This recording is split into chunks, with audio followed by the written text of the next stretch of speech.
Captain James Miller watched from the bridge of the UES Mercy as the alien distress signal continued to pulse on his screens.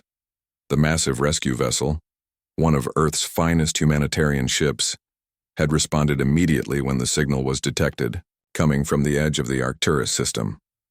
"How long until we reach the coordinates?" he asked, his weathered face reflecting the soft blue glow of the tactical display. Lieutenant Anna Reed checked her navigation console. 20 minutes, sir. Long-range scans show significant damage to what appears to be a civilian transport vessel. This was humanity's first encounter with the Viridian Collective, a spacefaring civilization that Earth had only communicated with via long-range transmissions until now. The relationship had been cordial if distant, with neither species having visited the other's territory. "All medical teams report ready, Captain," Commander Tom Wilson announced from his station. "Rescue pods are prepped for immediate deployment." Miller nodded. "Maintain open channels. I want them to know we're here to help."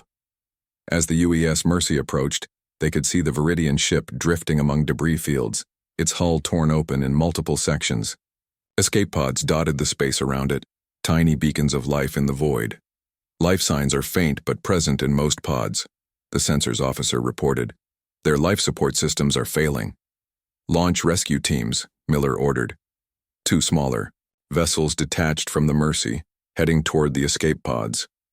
Behind them, 3 more Earthships dropped out of FTL, the Swift, the Samaritan, and the Guardian, all dedicated to humanitarian missions. Admiral Helena Foster's face appeared on the main screen from the Guardian. "Captain Miller, we've got odd energy readings from the far side of that moon. Stay alert." Before Miller could respond, 12 sleek vessels emerged from behind the moon. Their design was unmistakably Viridian, but unlike the civilian ship, these were clearly military. "They're hailing us," Reed announced.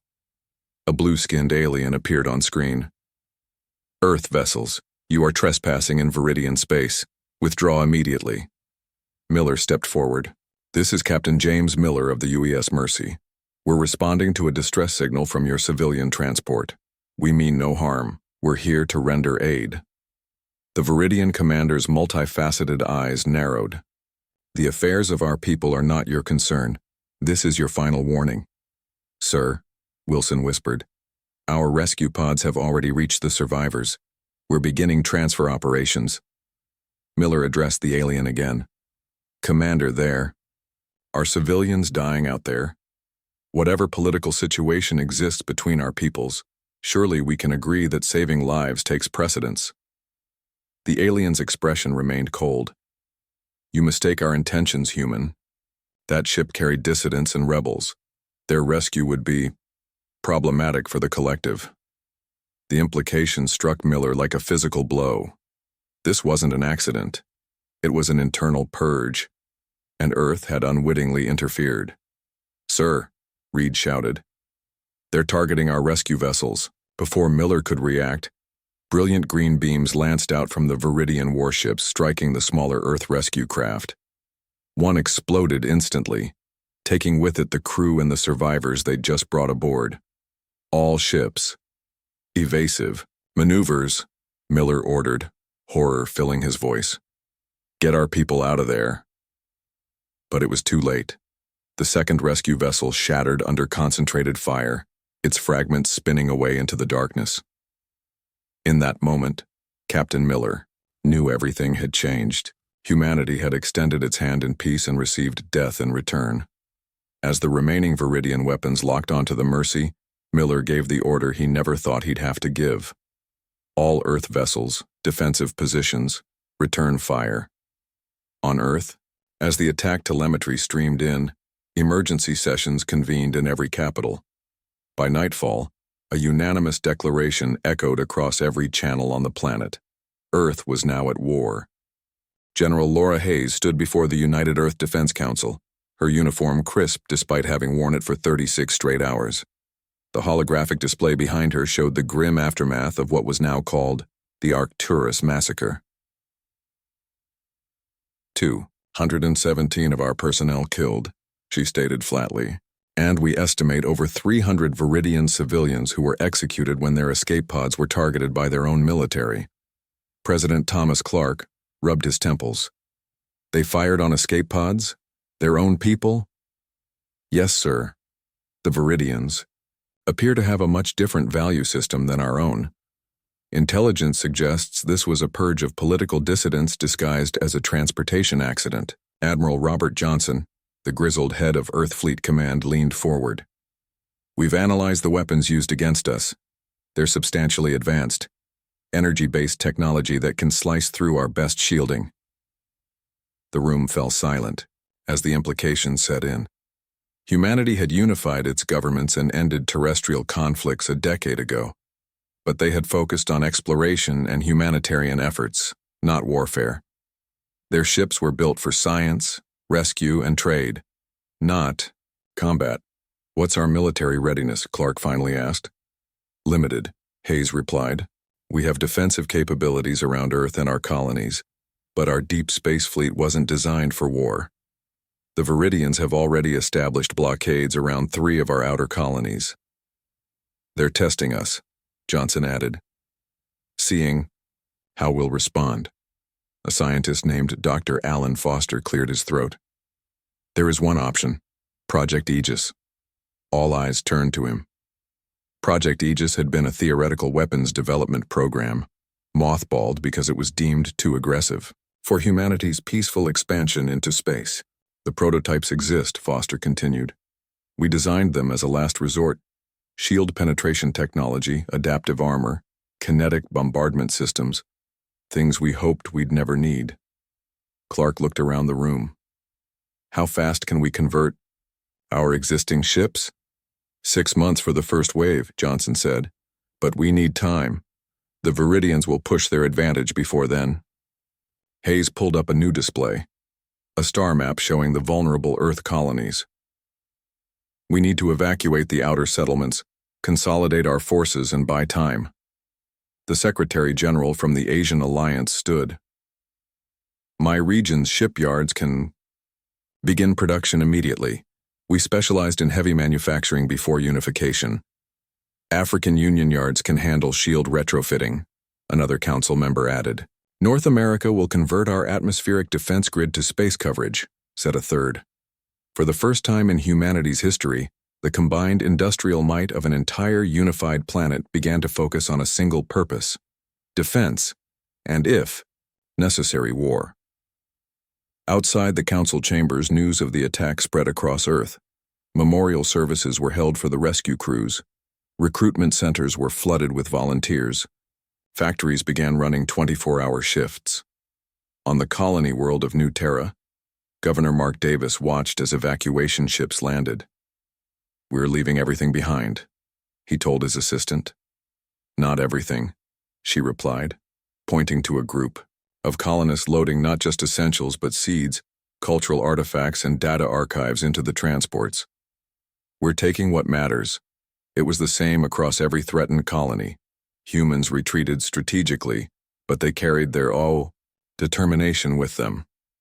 In orbit around Jupiter, the first conversion was completed ahead of schedule.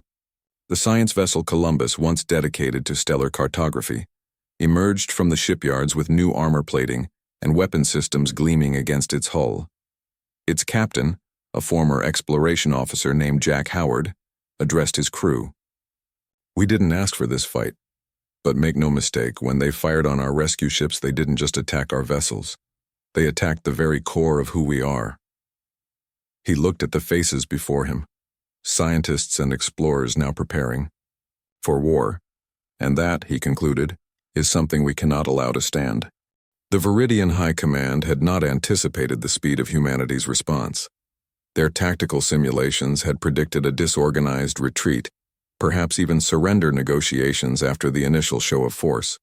Instead, 6 months after the Arcturus massacre, they found themselves facing a transformed opponent. Supreme Commander Krell stared at the reports with mounting concern. They've evacuated 3 frontier colonies completely? That makes no strategic sense. It does if they're consolidating forces, his intelligence officer replied. Our scouts report massive construction efforts in their inner systems. They're building something.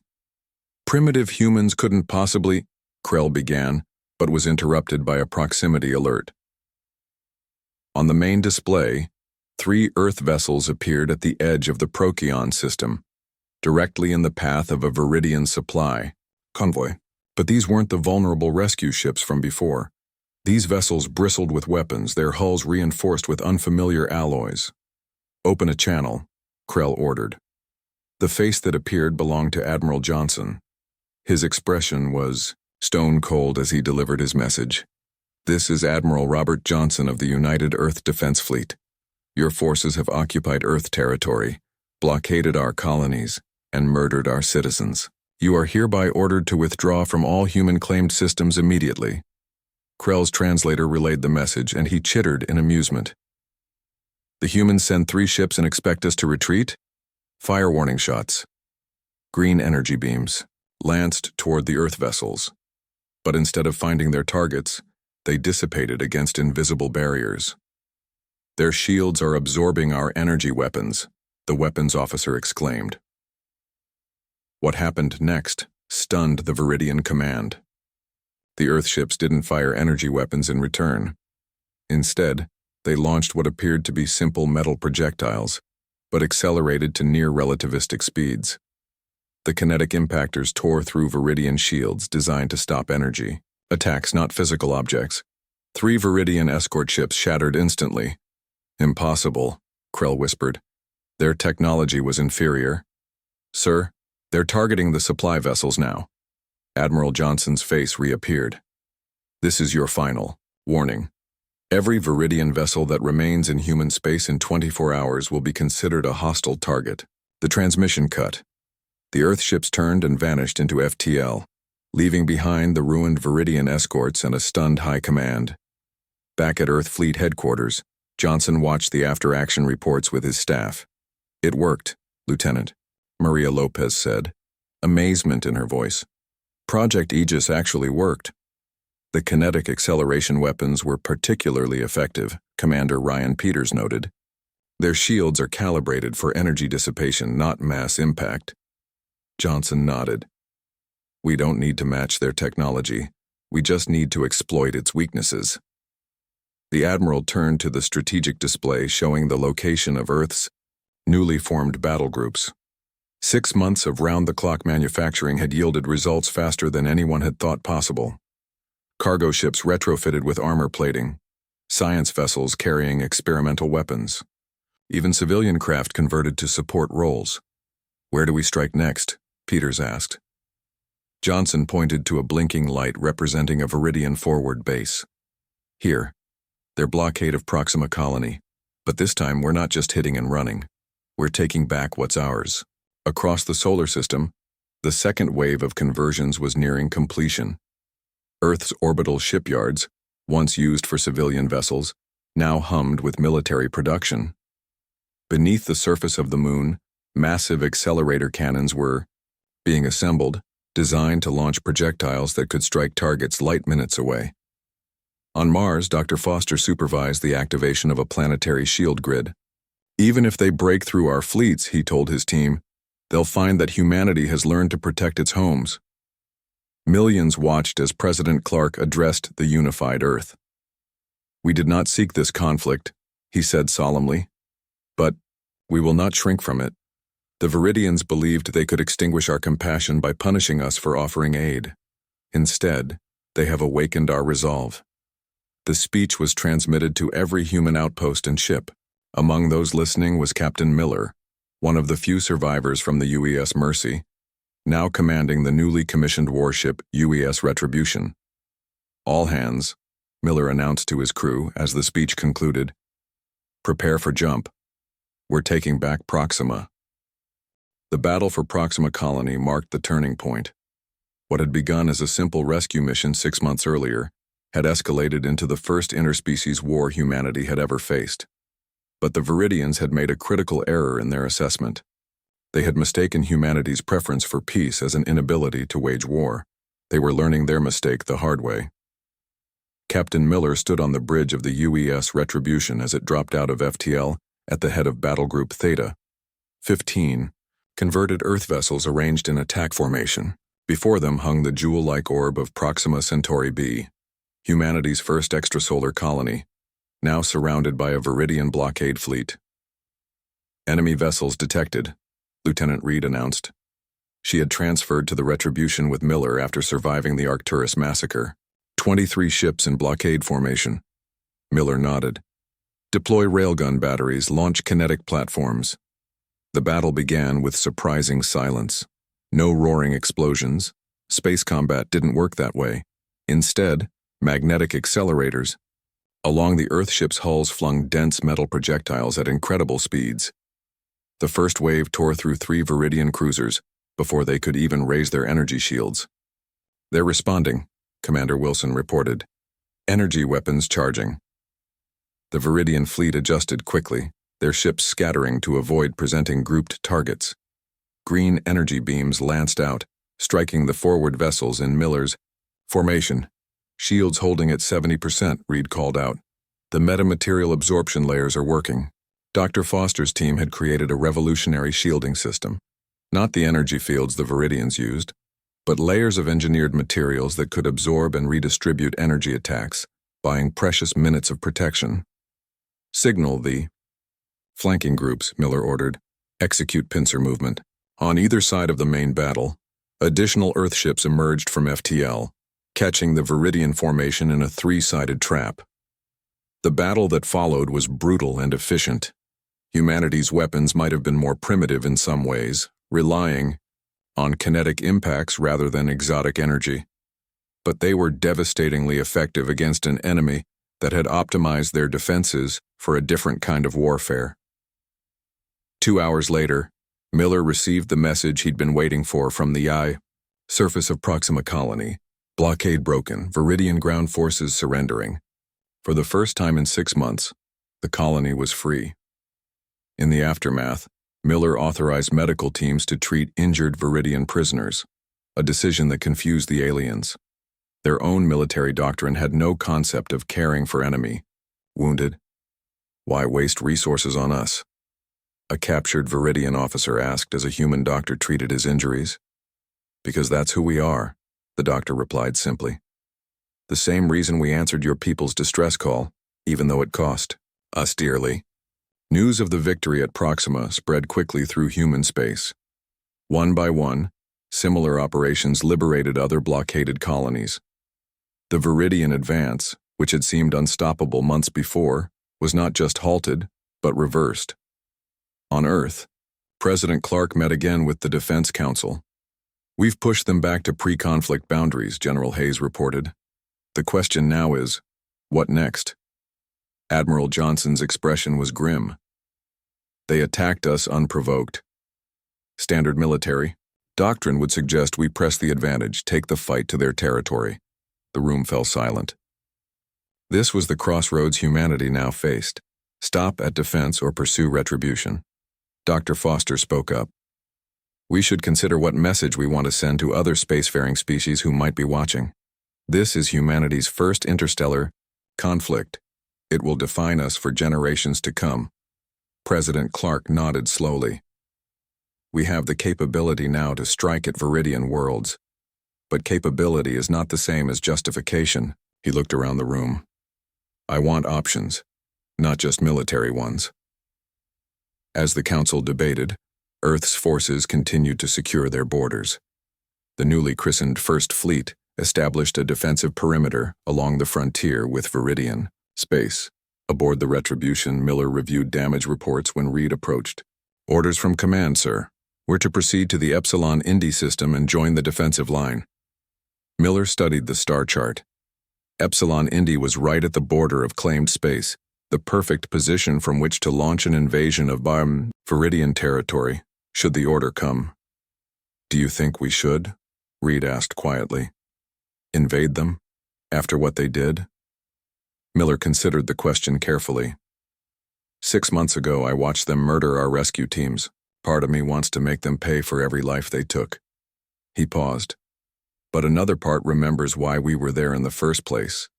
To save lives, not take them. Reed nodded. I suppose that's the choice we're all facing now. Set course. For Epsilon Indy, Miller ordered. Whatever comes next, we'll be ready.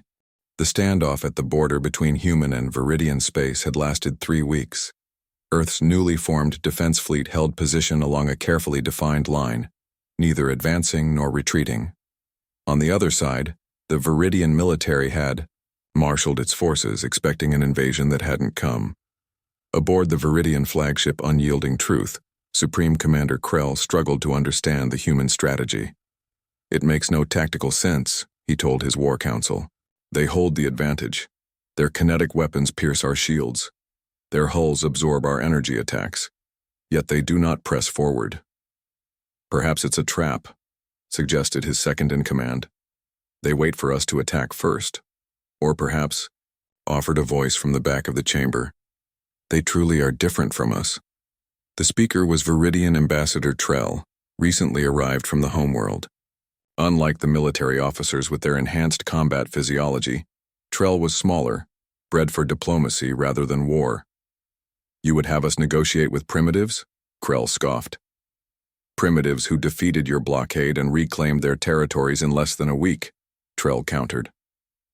"The High Council sent me to assess the situation. I've studied their transmissions, their culture. They could have attacked our worlds by now, but they haven't." "Weakness," Krell insisted. "Or strength of a different kind," Trell replied.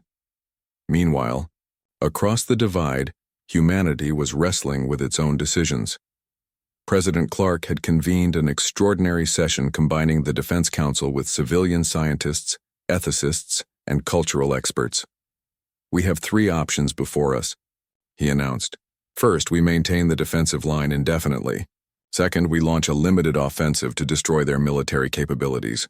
Third," he nodded to a woman seated at the far end of the table. Professor Eleanor West, Earth's leading xenoanthropologist, stood to address the council. "We attempt communication," she said. "Not just military ultimatums, but real dialogue. The Viridians are hierarchical and value strength above all else. They interpreted our humanitarian mission as weakness because rescue and compassion don't fit into their value system." "They murdered our people," General Hayes reminded the room. "Yes," West acknowledged. "And we've demonstrated our military response. But consider this. The Viridians were willing to sacrifice their own dissident citizens. They clearly have a different concept of the value of individual lives. We need to understand them to end this conflict without genocide on either side." "President." Clark looked around the room. "Recommendations?" After hours of debate, a plan emerged, one that required both military strength and diplomatic finesse. Project Lighthouse would attempt to establish communication while maintaining Earth's defensive posture. In deep space, at the precise midpoint between the 2 fleets, a unique vessel took shape. The UES Understanding was neither warship nor traditional diplomatic craft. Its hull bristled with communication arrays instead of weapons, but it was surrounded by a protective screen of Earth's most powerful warships. Captain Lisa Baker, a former linguistics officer, commanded the mission. "We're broadcasting on all frequencies," she reported. "Basic mathematical sequences first, followed by simplified language constructs." For 3 days there was no response. Then unexpectedly a single Viridian vessel detached from their fleet and approached the neutral zone. "They're hailing us," Baker's communications officer announced. "Text only, using the mathematical framework we established." The message was brief. "We will speak." What followed was first contact of a different kind, not the initial discovery of another intelligence, but the more difficult process of understanding an alien perspective. Ambassador Trell, representing the Viridian High Council, came face to face with humanity's delegation led by Professor West. "Your response puzzles us," Trell admitted during their 3rd meeting. "After our forces attacked your rescue mission, our strategic models predicted you would either surrender or, once capable, destroy us completely. Instead, you demonstrate strength but offer words." West chose her response carefully. "In our history, we've learned that true strength lies not just in the ability to win wars, but in the wisdom to avoid them when possible. Yet you built weapons quickly once provoked," Trell observed. "Because we value survival," West explained. "But we also value life, all life. even that of those who have harmed us. That's why we were rescuing your people in the first place. The war conversation continued for hours, each side struggling to comprehend the other's fundamental assumptions about existence. Aboard the Retribution, Miller received updates on the diplomatic progress. They really don't understand why we tried to rescue their people, he told Reed as they reviewed the transcripts. Or why we treat their prisoners humanely, Reed added. But they respect strength, Miller noted. Our willingness to fight back made them take us seriously. Reed smiled slightly. So we needed both, the compassion to attempt rescue and the strength to defend ourselves. That's humanity in a nutshell, Miller agreed. Let's hope they can learn to understand that balance. In the neutral zone, the talks continued. Neither side fully trusted the other yet, but a framework for coexistence was slowly taking shape. The first tentative agreement established buffer zones and communication protocols to prevent future misunderstandings.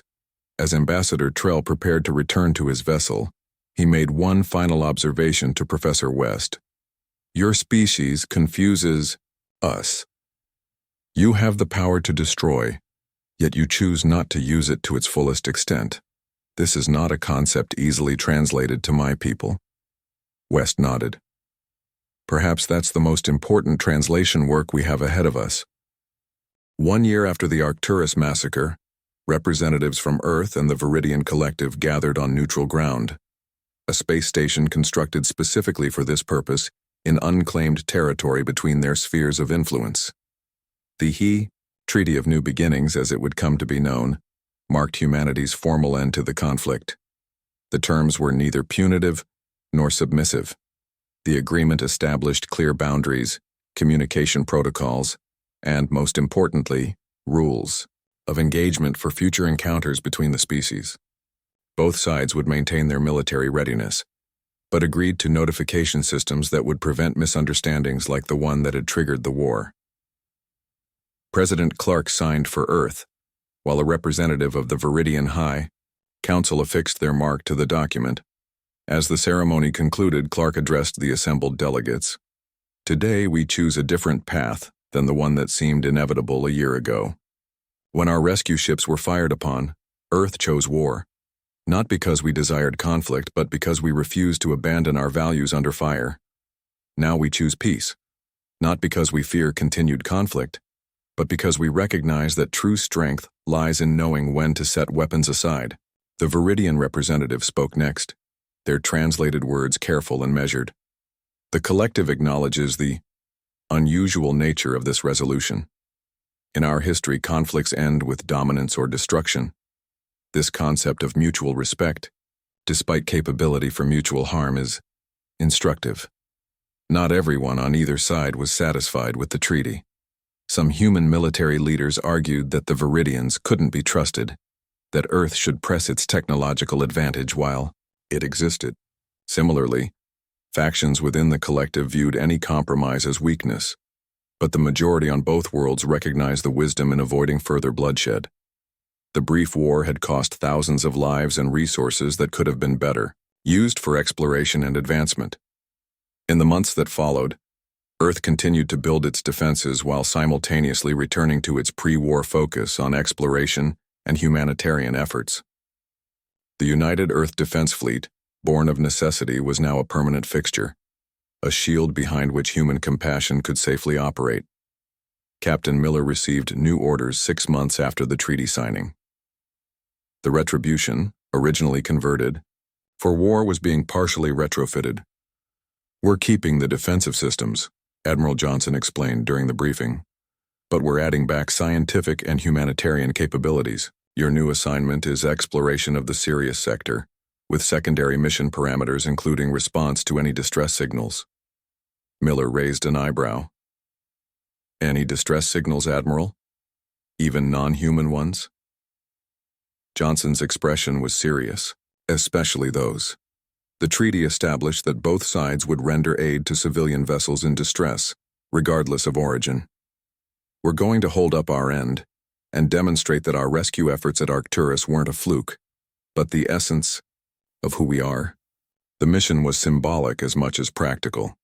a deliberate echo of the incident that had started the war, but with proper protocols in place to prevent misunderstanding. As the Retribution prepared for departure, its crew now a mix of military, personnel and scientific specialists, Lieutenant Reed joined Miller on the observation deck. "Full circle," she commented, looking at the Earth growing smaller beneath them. "Not quite," Miller replied. "We're not the same people we were. Neither is Earth." Reed nodded thoughtfully. "Before all this, we explored because we were curious. Now we explore while watching our backs." "But we still explore," Miller emphasized. "That's the important part. We didn't let fear change who we are fundamentally. Across human space, a new equilibrium was forming. Colonial defenses were strengthened, but the colonies themselves returned to their primary functions, some as mining operations, others as agricultural centers, still others as research outposts. Children who had been evacuated during the conflict returned to homes now protected by orbital defense platforms. On Earth itself, the unified governments maintained the military production capabilities they had developed during the crisis, but redirected a significant portion back to civilian applications. The shield technology created for warships now protected civilian transports. The advanced propulsion systems developed for rapid military deployment enabled faster exploration vessels. In a way, humanity had been forced to grow up faster than it might have otherwise. First contact with the Viridians had been traumatic, but it had also accelerated human technological development and political unity. As the Retribution reached the edge of the solar system, Miller received a final transmission from Admiral Johnson. "New intelligence suggests there are at least 3 other spacefaring civilizations within range of our current exploration capabilities. The Viridians were just the first. What we learn from this conflict may well determine how we navigate future encounters." Miller acknowledged the message, then gave the order to proceed to Sirius. As the ship engaged its FTL drive, he reflected on how quickly everything had changed. One moment, the decision to fire on rescue ships had altered humanity's trajectory among the stars, but it hadn't changed humanity's essential nature. They would still answer distress calls. They would still offer help to those in need, but now they would do so with the strength to defend their compassion. 5 years after the Arcturus massacre, humanity's position in the galactic community had evolved in ways no one could have predicted. The conflict with the Viridians, brief though it had been, served as humanity's introduction to the wider interstellar neighborhood. Captain James Miller, now Admiral Miller, stood beside President Clark as they welcomed the first official diplomatic delegation from the Astral Concord, an alliance of 4 spacefaring civilizations that had been watching the human Viridian conflict with great interest. "We have observed your species with curiosity," the lead representative, a crystalline being named Zoran, stated through a translation device. "Most emergent species, upon their first hostile contact, either retreat into isolation or become aggressively expansionist. You did neither." "We chose a third path," President Clark replied. "Indeed, strength without conquest, compassion without vulnerability. This is why we have come. The balance you demonstrated is rare."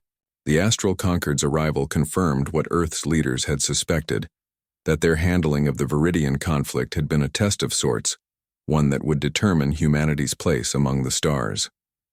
Later that day, Admiral Miller met with the Defense Council to share intelligence provided by their new allies. "The Viridians have a reputation among the Concord species," he explained, displaying a star chart showing the positions of various civilizations. "They're known as expansionists who respect only military strength. Our response to their aggression actually earned their respect, and the attention of the wider galactic community." General Hayes, now gray-haired but still commanding Earth's unified military, studied the display. "So if we'd either surrendered or gone scorched earth on them, either response would have confirmed existing prejudices about emergent species," Miller finished. "Instead, we surprised them." The Concord delegation spent weeks on Earth, establishing the framework for human inclusion in their alliance. The benefits were substantial: access to technologies centuries beyond Earth's current capabilities, trade routes to dozens of inhabited worlds, and protection from more aggressive species that lurked in the darker corners of the galaxy. In return, the Concord sought something uniquely human, the approach that had allowed Earth to both defend itself and offer peace from a position of strength. "Your species possesses a duality that fascinates us," Zoran explained during a private meeting with President Clark and Admiral Miller. "You build formidable weapons but use them with remarkable restraint. You respond to aggression decisively but stop short of vengeance. This perspective will be valuable to the conquered."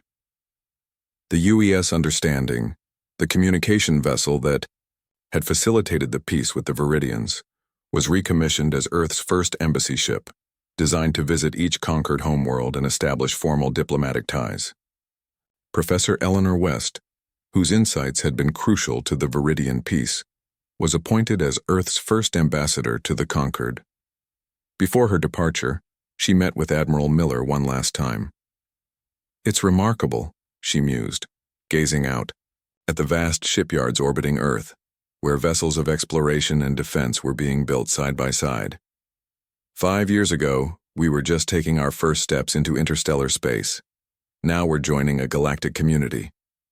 "Because we stayed true to ourselves," Miller replied, "even when it would have been easier to become something else." West nodded. "The Viridians couldn't understand why we would try to rescue their people. They saw compassion as weakness. Now the Concord sees our compassion, backed by strength, as our greatest asset." The Viridians themselves had changed as well. Their continued interaction with humanity, first through the careful implementation of the peace treaty, and later through limited cultural exchanges, had introduced new concepts to their rigidly hierarchical society. A growing movement within their younger generations questioned the traditional values that had led to the near-disastrous conflict with Earth. Lieutenant Reed, now Captain Reed of the exploration vessel UES Discovery, reported increased cooperation from Viridian border patrols during her most recent mission. "They actually responded to a distress call alongside us," she told Miller during her debriefing. "A non-aligned trading vessel had suffered drive failure near the neutral zone. We arrived first, but when the Viridian patrol appeared, I expected trouble. Instead, they offered engineering assistance." Miller smiled at this. Small steps. Earth itself had been transformed. The unified response to the Viridian threat had solidified global cooperation in ways that decades of peace never had.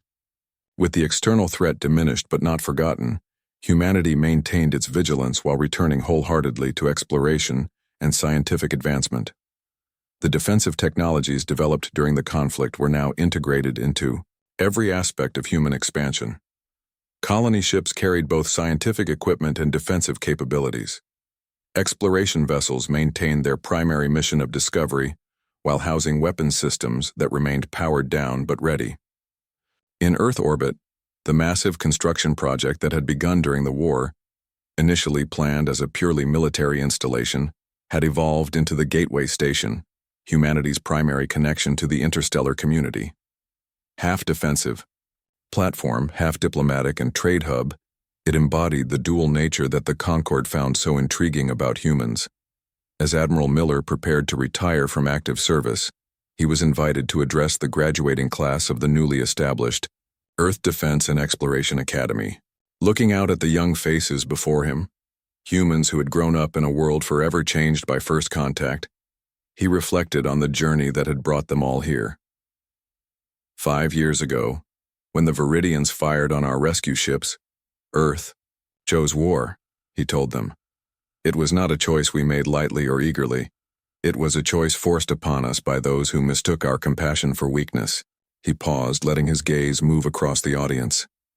But in choosing how to wage that war, and more importantly how to end it, we defined ourselves to the galaxy. We showed that humans can fight when necessary, but prefer peace when possible. That we value life, all life, even when doing so is difficult. Miller gestured toward the viewport, where Earth hung like a blue jewel against the blackness of space. As you leave this academy to serve on vessels of exploration or defense, remember that these are not separate missions. Every ship that carries humans among the stars represents who we are as a species. We explore because we're curious. We defend because we value what we've built. and we extend our hand to others, even after being struck, because that's the kind of species we've chosen to be. The moment they fired on our rescue ships, Earth chose war. But when that war ended, Earth chose something far more difficult and far more important: to remain human in an inhuman darkness. To be both the sword and the shield, the scientist and the soldier, the explorer and the defender. And in doing so, humanity found its place among the stars.